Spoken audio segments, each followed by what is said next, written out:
प्रिय विद्यार्थियों, शुभ प्रभात। मैं आपका हिंदी अध्यापक धनीराम इप्टा आज आपके लिए लेकर आया हूँ ये नया वीडियो।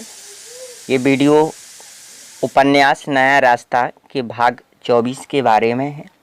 तो आज इस वीडियो में मैं आप लोगों के लिए भाग 24 की व्याख्या करने जा रहा हूँ। भाग 23 में आप लोगों ने जान लिया था कि मीनू ने वकालत करके एक अच्छी धाक जमा ली थी और उसका काफ़ी नाम हो गया था। आशा जो उसकी छोटी बहन है वो आती है, उससे मिलने आती है, तो आशा भी उसकी मीनू की शादी की चर्चा चलाती है।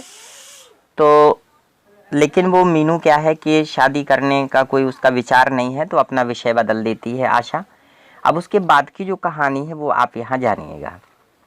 रोहित की नौकरी लग जाने के बाद उसके अनेक रिश्ते आने शुरू हो गए थे। तो मैं आपको बता देना चाहता हूँ ये रोहित कौन है। रोहित मीनू का भाई है, छोटा भाई है ये। और इसकी क्या है कि नौकरी लग गई थी, तो इसके लिए भी रिश्ते आने शुरू हो गए थे। परंतु मीनू के पिताजी टाल देते कि मुझे अभी लड़की की शादी करनी है। आज दिल्ली से कोई सज्जन रोहित के लिए अपनी बेटी का रिश्ता लेकर आए थे। हुआ ये था कि चूँकि मीनू के पिताजी हैं तो उनको ये मालूम था कि अभी छोटी बेटी की तो शादी हो ही गई थी।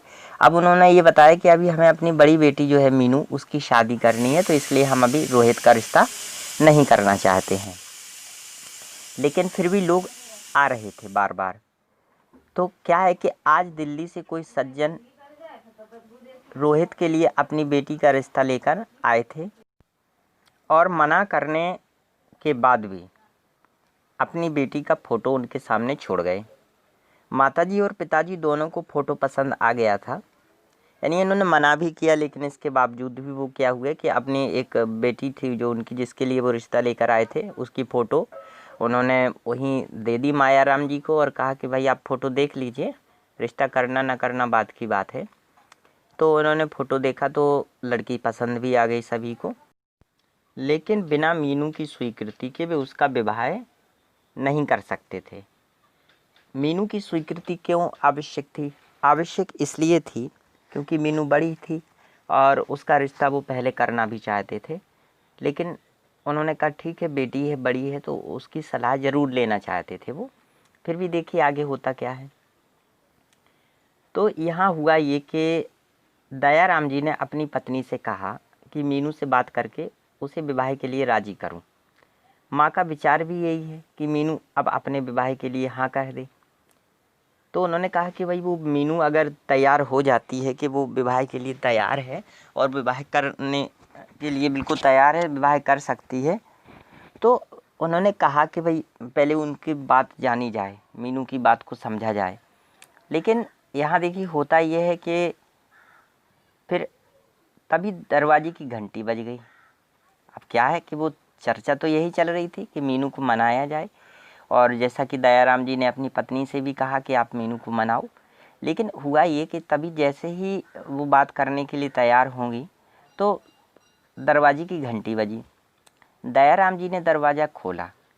वे अमित और मायाराम जी को खड़े देखकर चकित रह गए। तो जैसे ही उन्होंने दरवाज़ा खोला तो दरवाजे के सामने कौन मिला? अमित और मायाराम जी। और ये अमित और मायाराम जी के बारे में तो आप अच्छे से जानते ही होंगे। ये मेरठ के रहने वाले हैं और इन्होंने मीनू का रिश्ता मना किया था। अमित पूर्ण रूप से स्वस्थ हो गया था, क्योंकि देखिए पिछले वीडियो में या पिछले भाग में हम लोगों ने जाना था कि अमित बहुत ही ज़्यादा घायल है और उसकी हड्डियां बुरी तरह से टूटी हुई हैं, उनके जुड़ने की संभावना बहुत कम थी।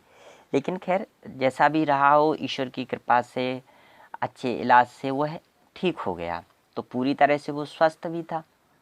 बड़े आदर से उन्हें बिठाया गया। देखिए दयाराम जी बहुत सज्जन व्यक्ति हैं, इतनी सब होने के बावजूद भी उन्हें बड़े आराम से बिठाया, आदर सम्मान दिया। मायाराम जी ने बताया कि अमित की हालत नाजुक थी। उन्होंने बताया कि इनका एक्सीडेंट हो गया था अमित का, और उसकी हालत भी बहुत नाजुक थी। नाजुक थी यानी बहुत कमज़ोर थी, लेकिन ईश्वर की कृपा से वह बहुत बिल्कुल ठीक हो गया है। फिर उन्होंने कहा, भाई साहब, लगभग 4 वर्ष पहले जो कुछ भी हुआ था उसके लिए हम क्षमा प्रार्थी हैं, उन्होंने कहा कि 4 साल पहले हमसे जो गलती हुई, जो हमसे एक गुनाह हुआ, तो हम उसके लिए क्षमा प्रार्थी हैं, हम आपसे माफ़ी मांगते हैं और हमें आप जो है कि माफ़ कर दीजिए। तो देखिए फिर होता क्या है, आशा है आप हमें क्षमा कर देंगे। उन्होंने ऐसा कहा कि भाई हमें उम्मीद है कि आप हमें माफ़ ज़रूर कर देंगे। दयाराम जी ने कहा कि कोई बात नहीं, कहकर उन्होंने बात को संभाल ली। यानी जो बात है उन्होंने संभाल ली कि कोई बात नहीं, चलो जो हो गया हो गया। खैर बाद में उन्होंने हिचकते हुए मीनू का हाथ मांगा, यानी उन्होंने कहा कि हम मीनू से रिश्ता करना चाहते हैं, अमित का। और दयाराम जी ने कहा कि ठीक है, मीनू के आ जाने पर हम पूछ लेंगे। तो उन्होंने अब स्पष्ट ये नहीं कहा कि हाँ ठीक है हम मीनू का रिश्ता कर देंगे अमित के साथ।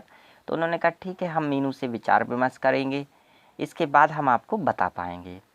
कुछ देर बैठने के बाद मायाराम जी और अमित चले गए, परंतु दयाराम जी को अवश्य एहसास हो रहा था कि जैसे किसी ने उनके दुखी हृदय को सांत्वना दे दी हो, क्योंकि अभी तक विवाह हो भी नहीं पा रहा था, कोई रिश्ता तैयार करने के लिए, मतलब कोई रिश्ता करना भी नहीं चाहता था, तैयार ही नहीं था रिश्ते के लिए।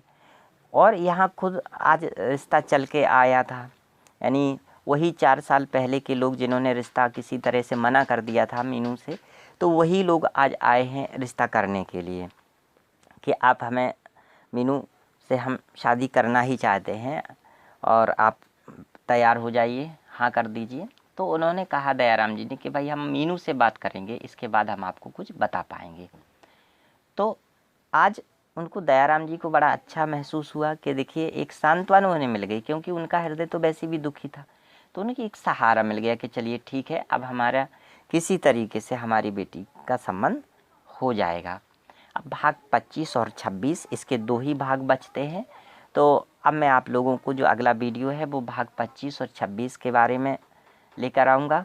तो उसमें जो भी इसका एक कंक्लूजन निकलेगा, इसका उपसंहार निकलेगा, उसका भी आपको पता चल जाएगा। तो चलिए आज की वीडियो में बस इतना ही। अब मैं आपसे लेता हूँ विदा। कल आपके लिए लेकर आऊँगा फिर एक नया वीडियो। तब तक के लिए नमस्कार, धन्यवाद।